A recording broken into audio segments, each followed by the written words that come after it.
one step at a time, cause I'm enough, yeah. Beauty in a waistline and a smile in her face. Beauty is holding my head up with grace, and I thank God for the way I made it.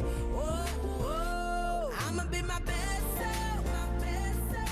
I'm loving who I be, yeah. I'ma be my best self, my best self. There's no one else like me, yeah. Self-love, self-help, self-care, self-healing, self-worth, self-aware. My best self, my best self. Loving every part of me. I'ma be my best self. I'ma be my best self. I'ma be my best self. I'ma be my best self.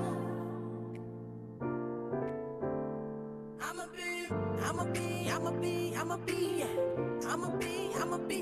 I'ma be my best self. Yeah. I'ma be my best self, my best self. I'm loving who I be. Yeah. I'ma be my best self, my best self. There's no one else like me. Okay, welcome. Thank you so much for being here today.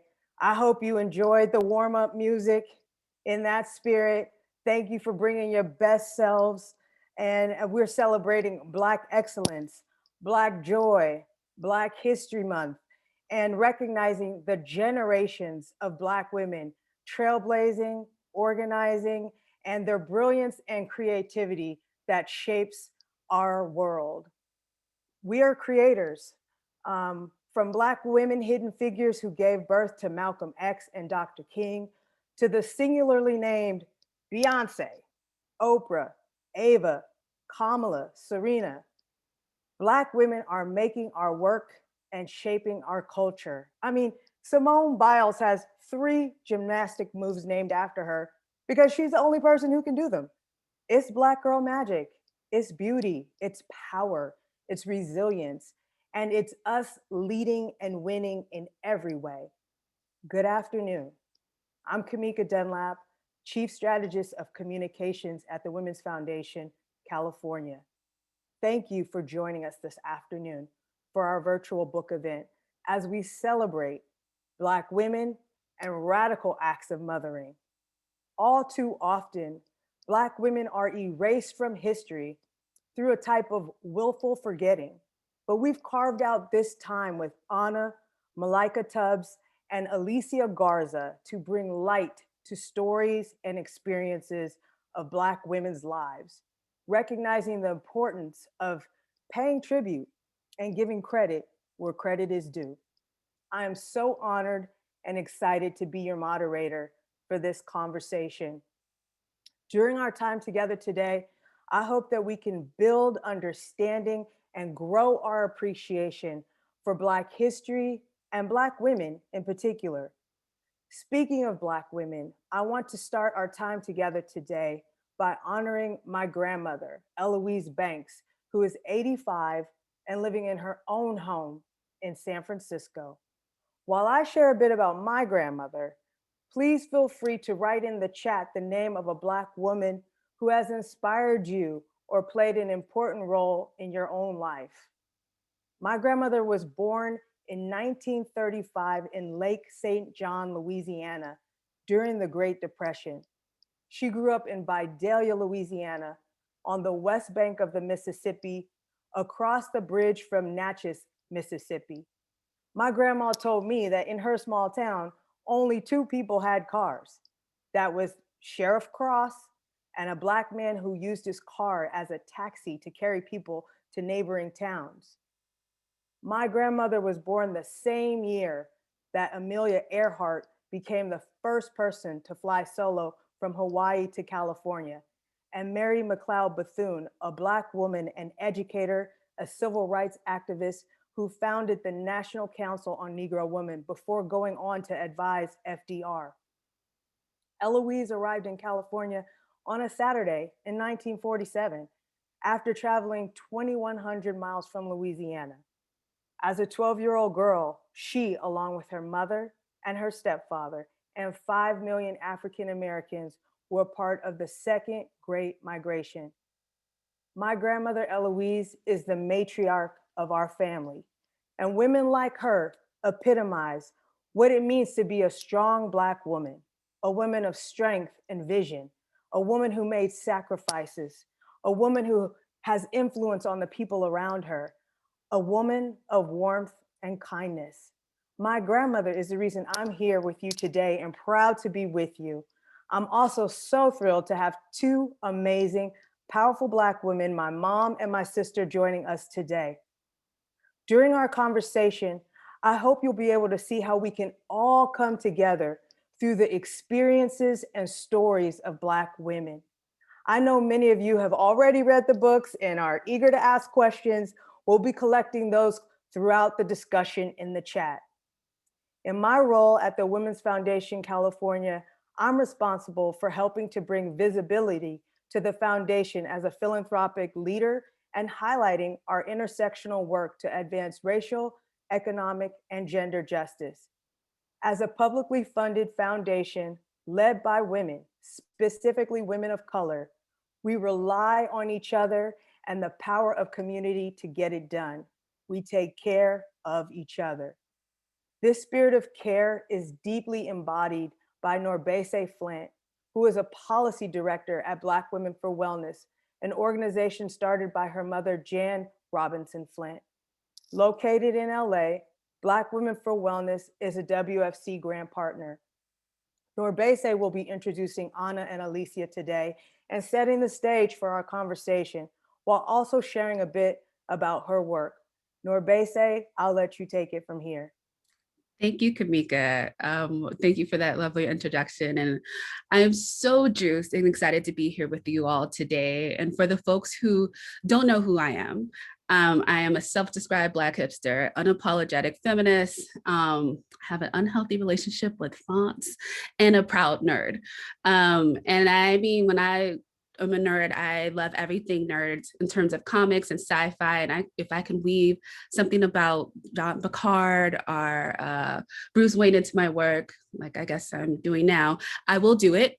But I bring this up because for every good hero or villain in any of the stories in the comics, we start with our origin story, right? We need a good origin story.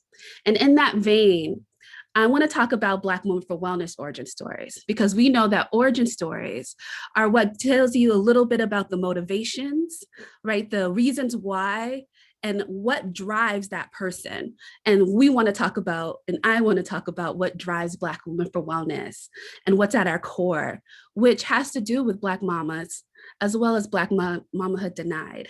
So tell you a little story. So one of our very first programs was Sisters at 8. And it started because Black women usually were having a secret Black woman meeting before the meeting, a secret Black woman meeting after meeting. And so we decided that we wanted to have a secret Black meeting. Well, actually not a secret Black meeting. We just wanted to be the meeting, right? So that was our Sisters at 8. And one of our first Sisters at 8 that we were doing, we decided that we wanted to talk about Black motherhood. We had one of our members who was excited about being a Black mama. And so we were going to give her all the information about Black motherhood. And on this particular day, right before our meeting, we found out that the person who we were going to highlight actually just lost her pregnancy. And we were like, well, we'll still go forward. We'll have a conversation, but in that conversation that we will talk about next steps. But in that conversation that we had, and there was a Black women in that room, about 70 to 80 Black women, it turns out that almost every single person in that room had some type of pregnancy loss. And I thought it was particularly interesting because of that. These were all women who fulfilled their part of the American contract. However, were still denied the American dream. So following that meeting, we started our second program, Shinganzi, a Swahili word for auntie, which is with the influence of Catherine Hall from the Birthing Project. And we set off working on hospital policies and initiatives to interrupt the current conditions of Black babies dying. Fast forward 20 years later, where we are now, we still have California that brags about maternal death rates and infant death rates that are below average for the rest of the country, but Black mamas and Black babies are still dying at rates that are egregious and disproportionate. And I think about that in today's conversation and how so many of our origin stories starts with our mamas, and how Black mamas, whether through birthing their own children or mothering communities, are so important to not only our origin stories, but to our futures, and how there's so much work that still needs to be done to give Black women a full chance, right, at the American dream. So with that, because we have some really fly folks coming up, I want to take some time to introduce two authors, the two authors of today, who are sharing their books that in their work that works at the intersection of conversations about Black motherhood, origin stories, and building power for Black futures. I have the distinct honor and privilege of introducing Anna Malaika Tubbs, a scholar, a writer, and activist looking specifically at the pervasive erasure of Black women, author of the just published book, The Three Mothers, diversity, equity, and inclusion consultant, who also co-authored the first report on the status of women in Stockton, while she was first partner in Stockton, and also a yoga enthusiast, which I just learned today. And also, I will introduce Alicia Garza, who needs no introduction, but is the principal at Black Futures Lab, author of The Purpose of Power, co-creator of Black Lives Matter, host of the Politics and Pop Culture podcast, Ladies Don't Take No. And I will turn it over to Kamika and our two wonderful guests to hear about their books and their stories. Thank you. Thank you so much, Nourbese, for sharing with us about Black Women for Wellness. And again, I'm so grateful for this opportunity to gather together, to be in sisterhood with Black women in a space where we can bring forward our vision, our power, and our authenticity. So Anna and Alicia, let's get into it. Thank you. Yes, thank you, Kamika, and thank you to the whole team at the California Women's Foundation for bringing us together. Anna, you did that thing. I love this book, and I've been ranting and raving about it all weekend long. Thank you. I've been thinking about this conversation, and as a recent author myself, I know we get asked the same questions all the time. So I just want to start off with a story of how I fell in love with you. So in this book, you start off by talking about the moment when you realized that you were with child. Yeah. And I loved the story because I was with you. Exactly. I was there with you and Mayor Tubbs. Michael's fine. That's what we're going to call him today. I was with you all there in Washington, D.C. It was very cold, but we were in this beautiful, beautiful event invited by Dr. Ibram Kendi to receive an award. And I remember you talking to me about this book then, and I was completely in awe of you. I was like, how are you going to complete this story? But also, nobody has talked about the women who influenced and shaped the men that we often think about, right, when we think about social movements. And that is a story that unfortunately is all too common, that women are written out of history, that mothers are seen as kind of quiet background figures who are pious, who stand behind their men and they stand behind their sons while they do all the hard work. Yeah. So I'm wondering if you can talk to us a little bit, Anna, about how you came to this story. How did this story flow from your spirit out your fingers and into this incredible book that I highly encourage everybody to read?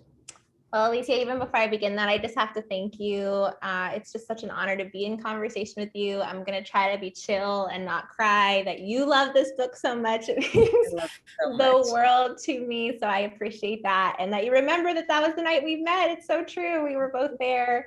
And this is just such a full circle moment. So thank you, thank you, thank you. I can't thank you enough for everything you've done for all of us and for your beautiful book as well. So as we know, everything that we do is influenced by so much more that comes before us. I am incredibly inspired by my own mom. She is not a Black woman, she's a white woman, but she knew how politicizing being the mother of Black children could be. And everywhere that we traveled in our life, she gave us this privilege of being exposed to so many different places and so many different cultures. And she was an advocate for women and children everywhere that we went, including in the US, where so many people were not focused on the erasure of women and gender disparity. She told us that we needed to focus on those that were being forgotten and those that were being erased. She made sure that we knew who we were and had the space to learn about that. And she never tried to be the one to teach us what it was to be a Black person. Instead, she just supported us on that journey. So I was incredibly inspired by my mother, who always spoke about her own identity. She told us about her own passions.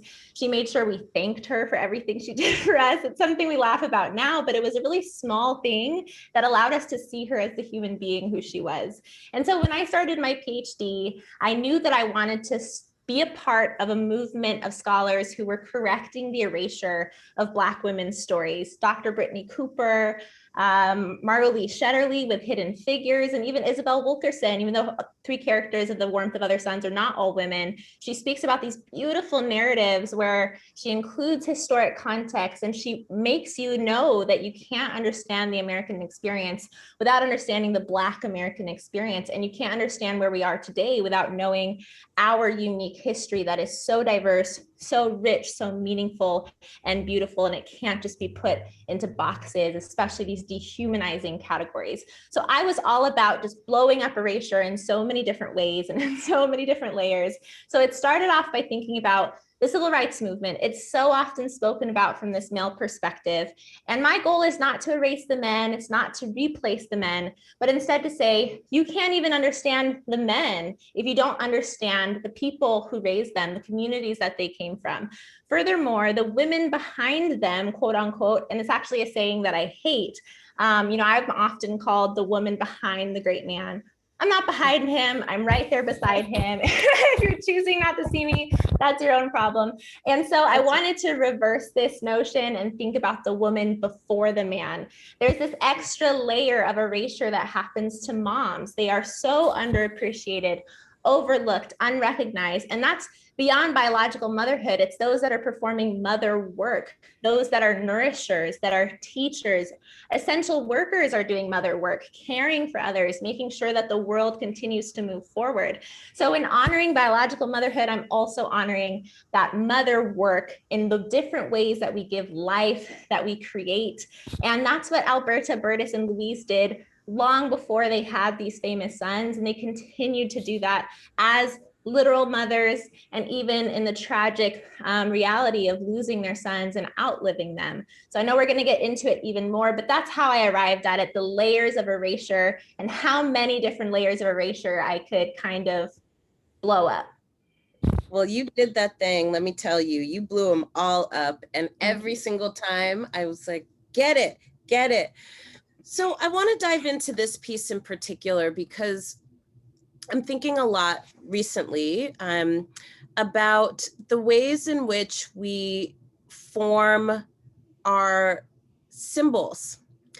And you're right that in movements, we have pushed forward symbols of strong men, and we've completely swept away or even shifted the way that we understand the role of women. But I also think that there's something so powerful and profound that you do in this book.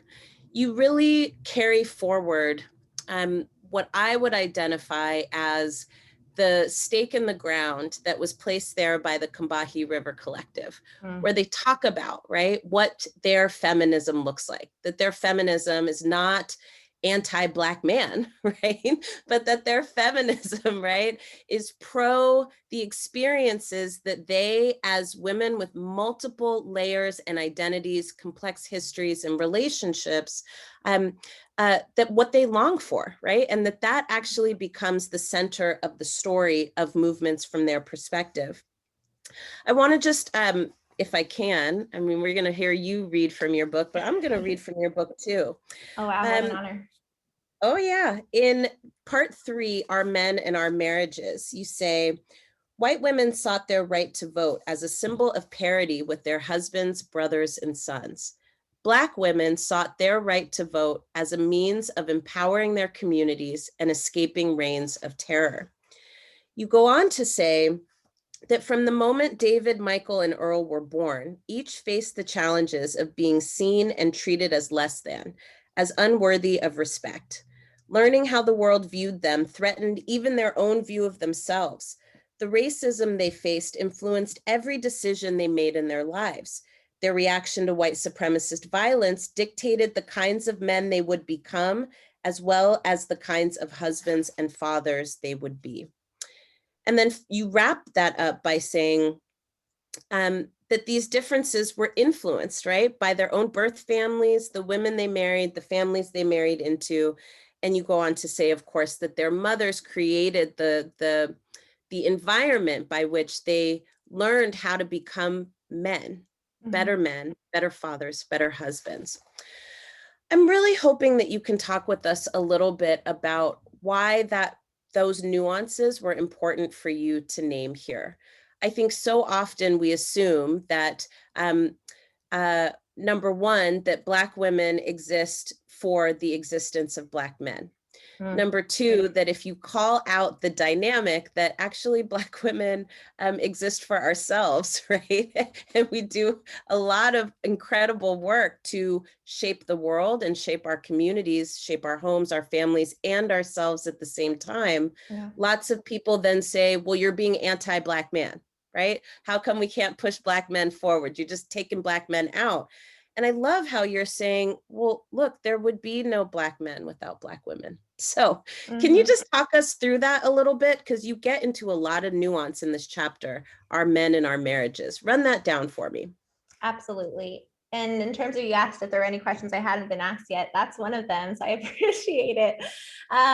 Definitely. I mean, part of the book, of course, the beginning is all about celebrating the women's unique identities before the men even become a part of their life, that they were creative, they were artists, they were activists, they were educators, they were bringing everybody a new breath in their communities and their families, et cetera. And so you have to keep their identity in your heart as they meet the men, as they have the children. That was crucial to me. And to make it very clear that all 3 of these men couldn't have been the men that they became without the wives who entered their lives and who were willing to join their lives with them.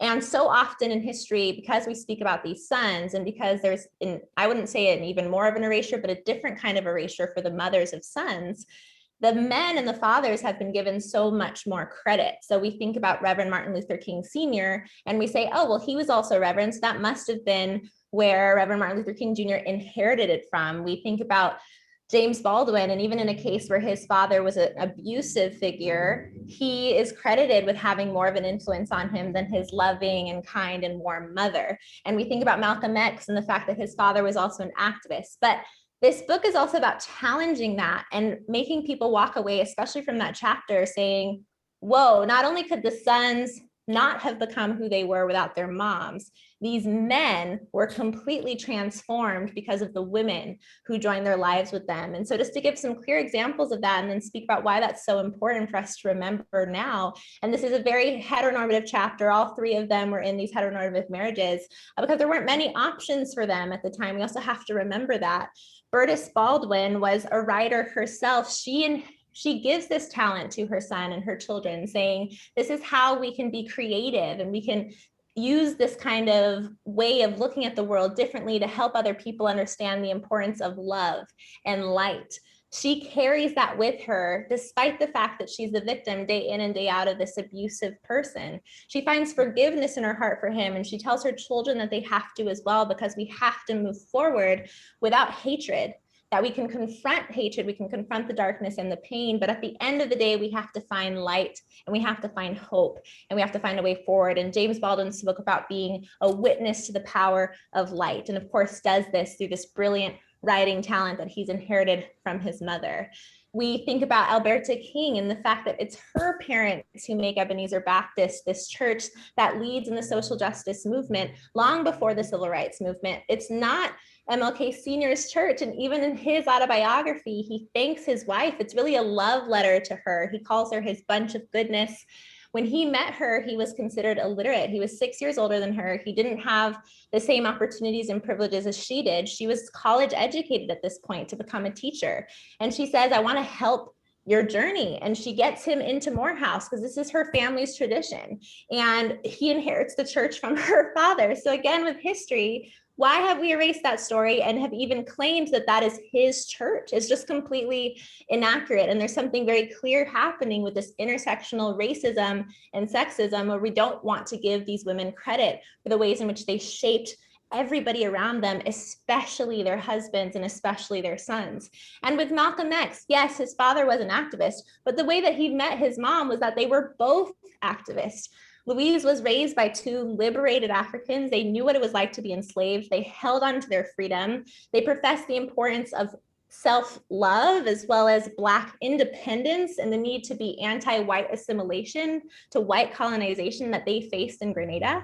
And she carries this with her as she leaves her home at the age of 17 and goes to Montreal, Canada to join a movement that's larger than her. She wants to be a part of this international Marcus Garvey Pan-Africanist radical movement for Black independence and Black lives. And if you're a Malcolm X fan, all of that should sound very familiar. And this is long before he's even thought of, and her husband benefits from her ability also to use words and her ability to craft beautiful letters herself and even write for the Negro World newspaper. So I say all of these facts to, again, completely shatter these notions that these women didn't become important until they met these men, or that they didn't become important until they had the children, which is what history has told us. Finding the details about their lives before they were married was the hardest part. It was as if the world was telling me they didn't matter until a man entered their life. There was more written about them after they're married, and then even more, of course, as a result of their famous sons. But between their birth and this marriage, that was the part that, one, mattered most to me, but also was the most difficult to find. And that is heartbreaking. And that's why I wanted to highlight that throughout the rest of the chapters and bring their identities, their passions, and their talents into the rest of the book. I adore you. Oh my gosh. Oh my gosh. Okay. I have another question for you. I mean, I have a zillion, but I felt like I was talking to you the whole time I was reading this. Oh, I think so. Well, here's where you really hit my heart with this book. Number one, I felt like I got to know you a little bit better through this story. And I loved how you placed yourself in the story. You could have very easily approached it from a very academic point of view, where you're merely an observer and you're telling the stories of these women on their behalf. But you actually say in the book, no way, first of all, that's not my job here. I'm hoping that what I can do is start a bigger conversation, right, about who these women were.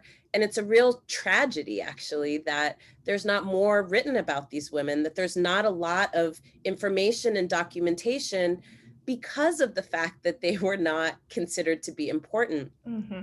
You also talk about your own experiences. In fact, we started this conversation where you said, I hate when people say the woman behind the man. Like, I'm actually my own person. I'm brilliant. I'm talented. I bring all these things to the world, independent of this dude. And then this dude is also kind of cool too. You know what I mean? Exactly. So that's where you just rocked me. So thank you for that in terms of your method.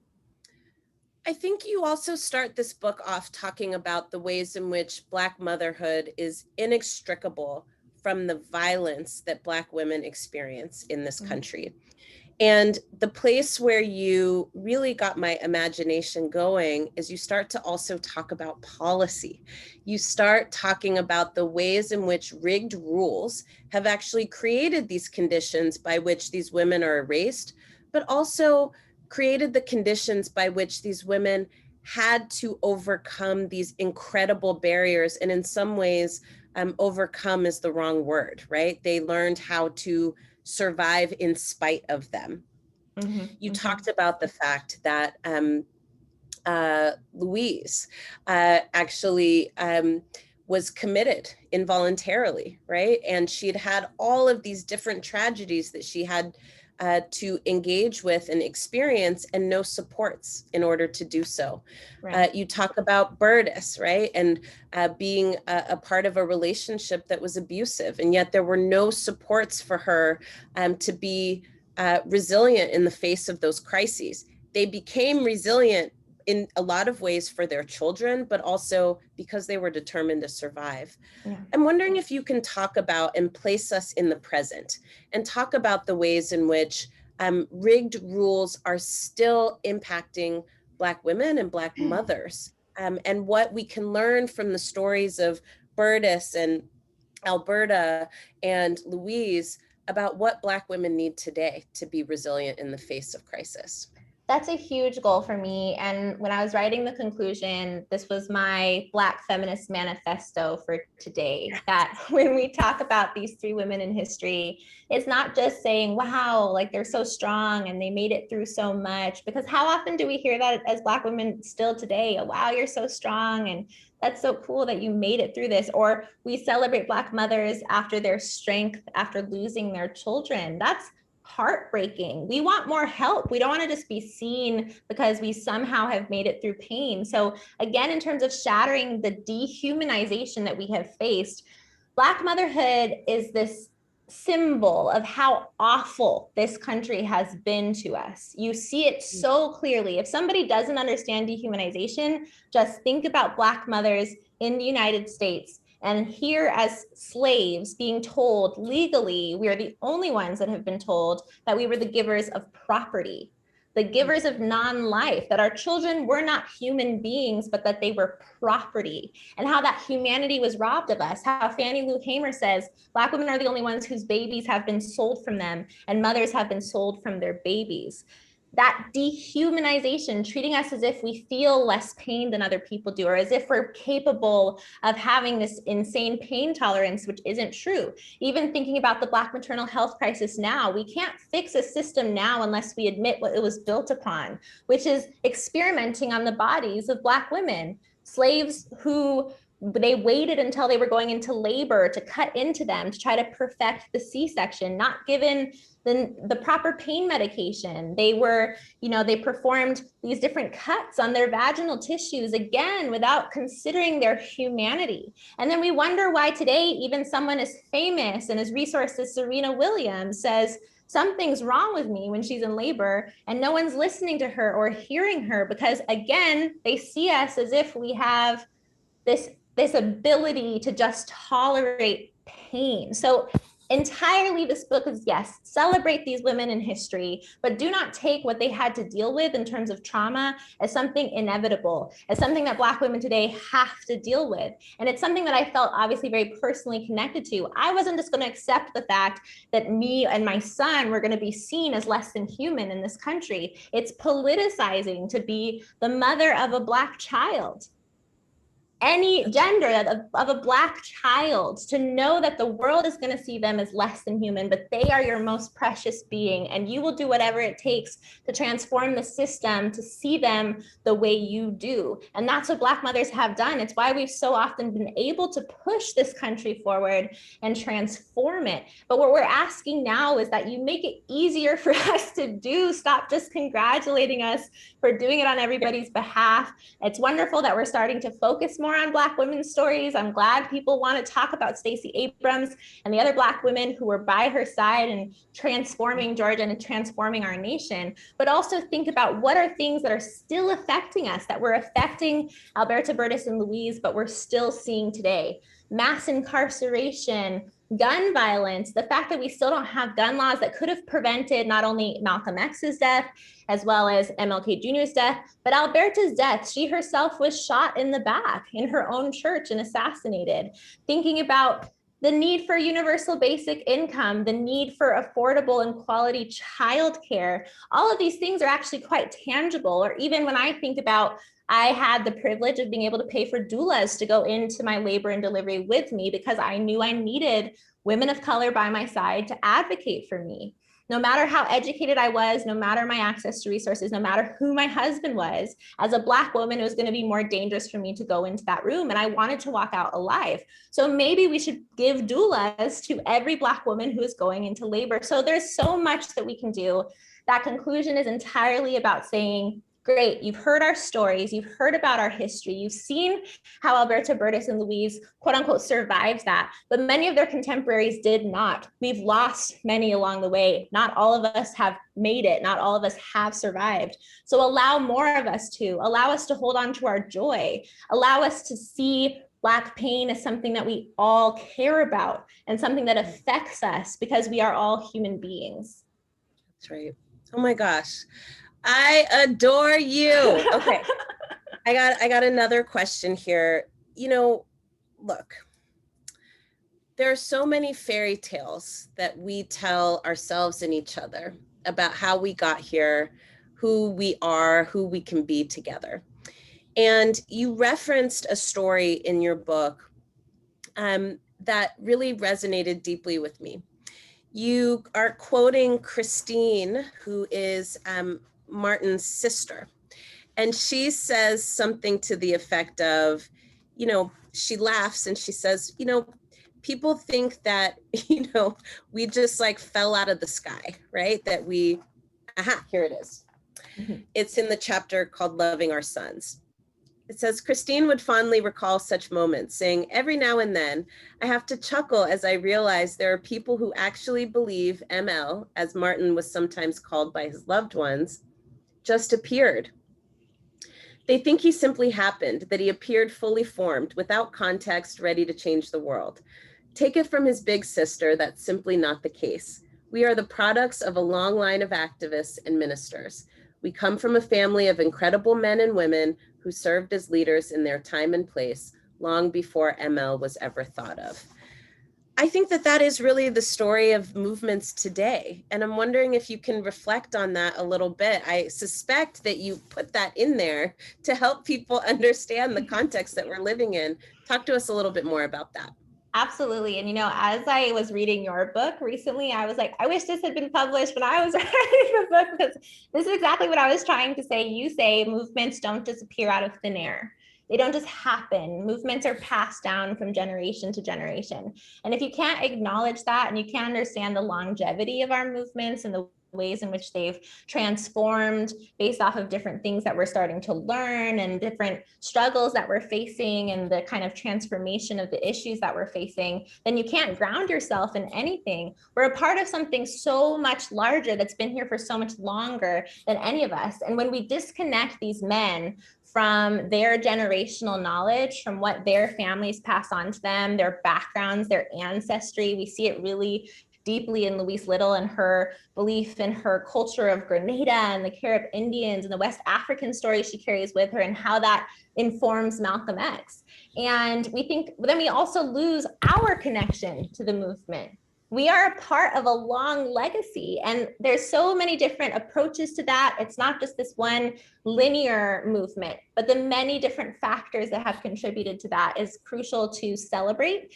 And I think if you don't, you feel quite lonely. If you consider yourself to be someone who's an activist or somebody who wants to make a change and who is a part of freedom movements, you can't do that alone. It's not sustainable. But to say I'm playing a role in something that's much larger than me, I'm part of a team that's much larger than me, we might not always agree with each other, and that's fine. We're contributing to our freedom. And we're doing so because our ancestors taught us to do that. Our mothers taught us to do that. MLK Jr., Malcolm X, and James Baldwin, all three credited their mothers. This is another thing I'm saying in the book. And I have words verbatim from the men where they say, it's my mom who taught me this. So they were aware of it. it's really dehumanizing to them to say they popped out of nowhere and we're just like, nonviolence sounds cool. That's just not how the world works. And it's a separation of our history as well. So it's just kind of a basic, this is not how movements start. But honestly, Alicia, you say it way better than I do in your book. So if people want to understand that better, even in the first couple chapters, you get this deep understanding that we're all part of a larger history. And that's a beautiful thing to celebrate. Amen and ashe. They're making me stop asking you questions now. No, but never. More to come. We'll Yeah, for sure. Thank you, Anna and Alicia, just for being in conversation with us and sharing those wonderful insights. And what you've shared today has been so amazing and inspiring. And Nourbese and I would like to take a few questions from the audience for both of you. So one of the first questions we have is, let's see here. This is for both of you.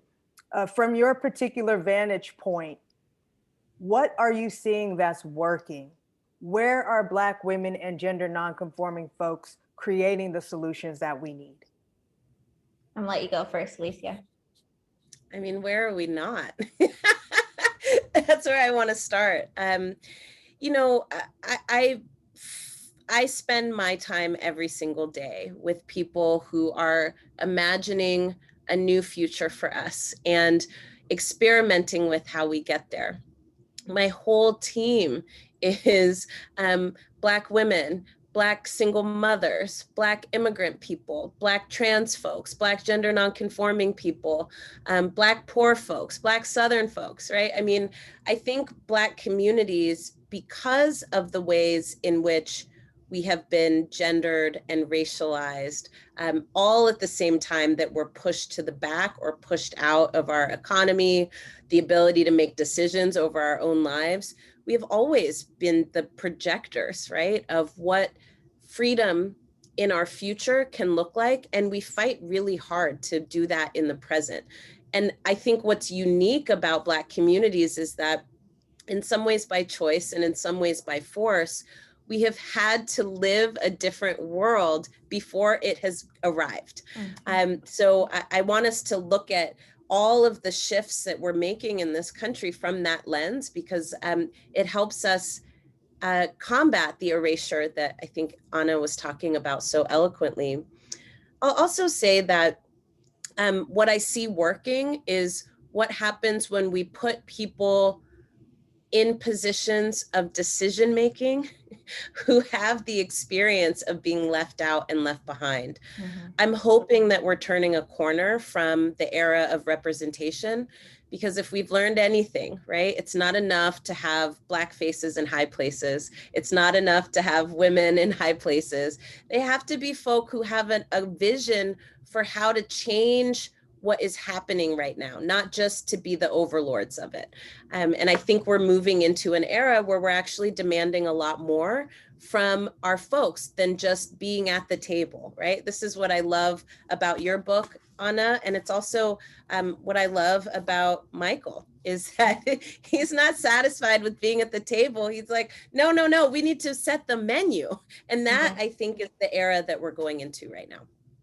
Yeah. And I'll just add to that, that another thing that Alicia and I have in common, and I think that the books do, is that we end on a message of hope and optimism. It's really easy for many of us. I think generation by generation, there are those who are like, we're so close to the end days, everything's falling apart. You know, we've never been closer to, that's not really entirely true. Like, yes, of course, we've seen so much pain in the last couple of years with a pandemic that has been unspeakable, and many people are finally opening their eyes with a racial awareness and a reckoning that for some people feels very scary. But when I think about Alberta, Burtis, and Eloise, they lived through 2 world wars. They lived through the Great Depression, the Cold War, all of the different policies that very racist presidents proposed during their time and implemented, and so much more that I can't even summarize right now. So we also have to have this context of history. We're part of living history. We're living through, yes, the battles of our time. But for me as a Black woman, there's no other time in this country where I would have wanted to live. This is the best time that we've had thus far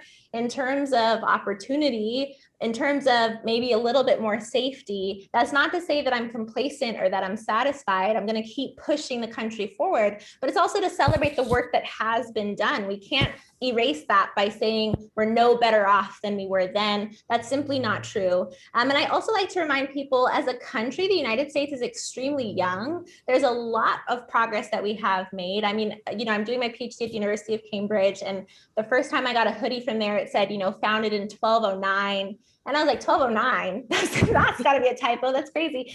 But that's how young our country is. And so we also have to be really cognizant that people of color have progressed this country in such a fast way, with so much challenge put in place, that we have to be proud of that. So I'm proud, I'm an optimist, I'm very hopeful, and there's a lot more work to do, but we're the ones who can do it. That's right. So piggyback off of that, another question from the audience is, what does it look like to hold others accountable to center and uplift Black mothers, and particularly Black men and other marginalized folks? Anna, why don't you kick it off? Sure.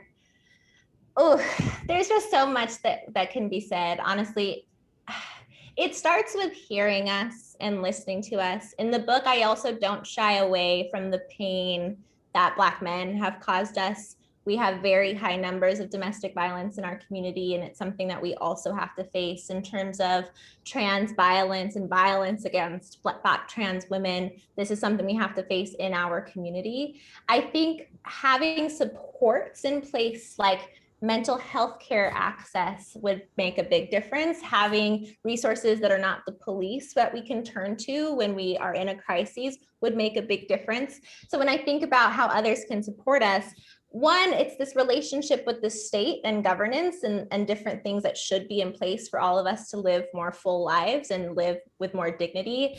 But that's not to excuse any of the violence that people are performing against us, and against our bodies and our souls. I think it has to do with really listening and seeing the humanity of Black women, because beyond white supremacists, many within our own lives don't see us as human beings. They see us as machines, or this this creature who can hold on to more and have all the burden on her shoulders, can just push forward no matter what. And it's something even actually, I had to speak to my partner about. He at one point said, something I love about Anna is that she is a machine. She will get things done. I said, I'm not a machine. I am a human being. I understand you thought that was a compliment, but it was not. And we just stop seeing Black women in this way. Even in the book, I say the strong Black women trope is also dehumanizing. We feel pain. Stop saying that we can hold more than other people, and acknowledge that. And it can really shift our mindset so that we're supporting more, and we're saying, wow, okay, what can I do to help alleviate that burden? I understand that's kind of large and a little bit not super specific, but hopefully it answers the question a bit. I love that. I'll just piggyback by saying, I think accountability is always in relationship. And you can't hold people accountable that you're not in relationship to, including ourselves. As you were talking, Anna, I was thinking about the things in my home that drove me bananas. One of which was that I always felt like my mom worked really hard and my dad tried to direct the work that my mom was doing, right? And, I have a younger brother who's 8 years younger than me. And at his age, when I was 8, let me say it this way, I was making beds, cleaning the house, doing chores, vacuuming lines in the carpet, right? As a girl child, right, was taught all of these things about not just how to keep a home, but how to keep myself. My brother, on the other hand, and I love him dearly, he was not taught those things. Up through his teenage years and into his early adulthood, he didn't know how to do his own laundry. I just talked to him a couple weeks ago. He's learning how to cook, right? Like these are things that we also reproduce amongst ourselves because we're afraid to hold each other accountable that we're in relationship to. I can't go and talk to some dude who I don't know about how he needs to be a better man, but I can deal with the relationships in my own family, the relationships in my community, the relationships with people I love, and we can hold each other accountable to a higher and better standard. Yeah. Alicia and Anna, I wish we had more time for more questions because I'm sure there's so many more questions that folks want to ask, but this conversation has been so engaging, and I just want to close out with Alicia and Anna's own words so that they will share brief readings from their respective books. Anna, So after you. First. You want me to go first? Okay. Okay, sure. Okay, this is from the conclusion, and it's titled, Our Lives Will Not Be Erased. Alberta, Burtis, and Louise offer guidance for our modern struggles as Black women and Black mothers. Knowing their stories, acknowledging their humanity, and recognizing their existence allows us to apply their strategies of survival and creation in our own lives.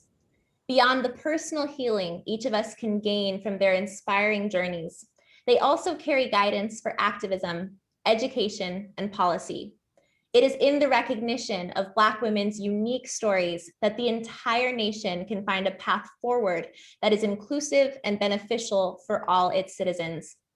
The lessons of Alberta King, Burtis Baldwin, and Louise Little have never been more important for us to observe and hold on to than right now.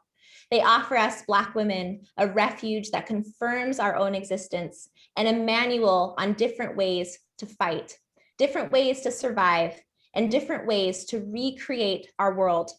They offer our nation a political agenda with the lives of the most marginalized at the forefront.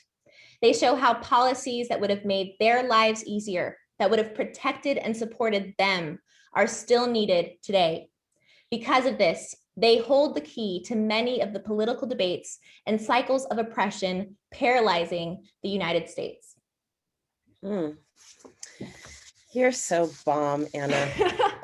Okay, so this is from the first chapter of my book, and it's an ode to you and your incredible book, Anna. My mother does not identify as a feminist. In fact, I don't believe I've ever heard her use the word. She is equally suspicious of men and women. In her experience, men have underestimated and tried to take advantage of her, while some women have tried to undercut her or compete with her, mostly for the attention of men. My childhood was littered with stories of how to protect myself from predatory men and women. Know when to go home, she would say, warning me to keep my wits about me and predict when a situation was reaching a turning point that might leave me unsafe. Always know your exits, she would say, in case I needed to escape a predator or some other emergency. Keep your blessings to yourself, she would say, as if there were someone around the corner ready to snatch a blessing from me. For her and for me, the central question wasn't about whether she was a feminist, but whether she was able to care for her family and be cared for in return. She grew up during a time when the role of women was to raise a family, keep the house together, and make men's lives easier. Mommy spent her life rebelling against that actively and implicitly. She moved to New York at 18 to be a secretary for a cinematographer and lived alone for 2 years. When she joined the military, she was the only woman in an all-male platoon, where she refused to take roles reserved for women. She fought off the sexual advances of her married boss when she worked in a California prison. And when the man she thought she would marry began seeing other women while she was pregnant with me, she had to figure out how to take care of herself and her daughter. Her feminism, her politics, was her fight to survive by any means necessary. One of my earliest memories is asking my mother about a poster she had hanging up in the apartment we shared with my uncle. The poster featured a beautiful Black woman who looked just like my mother, so much so that I would regularly ask Mommy if she was sure she wasn't the woman in the image. Casually wrapped in a goldenrod headscarf, the woman gazes out into the distance next to the words, "For colored girls who have considered suicide when the rainbow is enough." I didn't know anything about the famous choreo poem, but I had a sense then, as I do now, that there was something unique about the experiences of Black women in a society that in so many ways seems to both fetishize and despise Black people.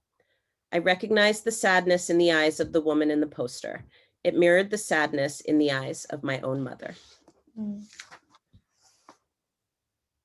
So beautiful. I'm just so moved by both of your words, and your work is just so powerful. Thank you for reading those passages and just for being here with us today.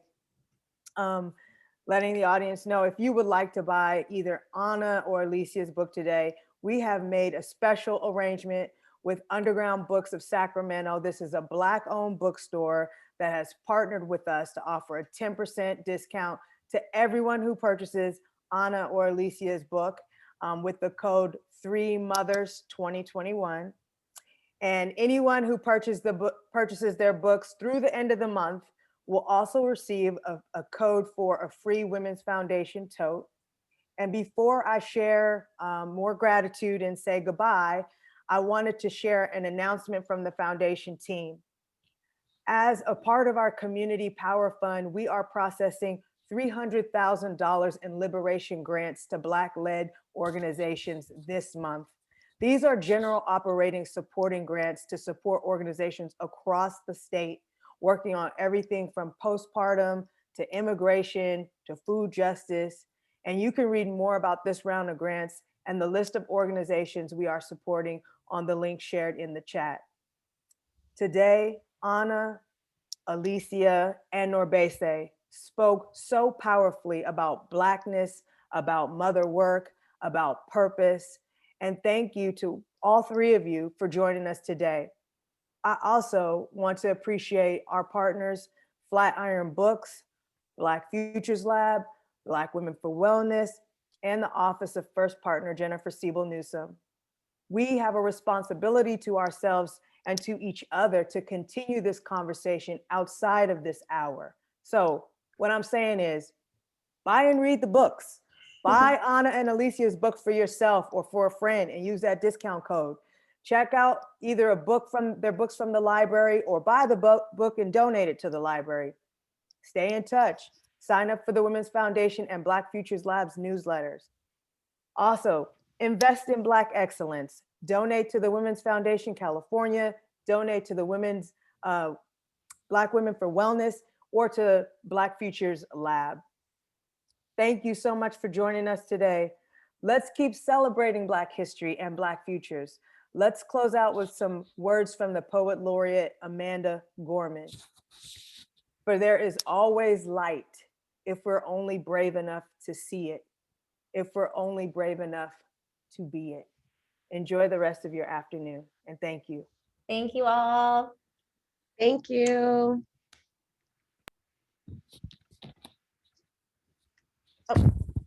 Sorry. Are we staying on?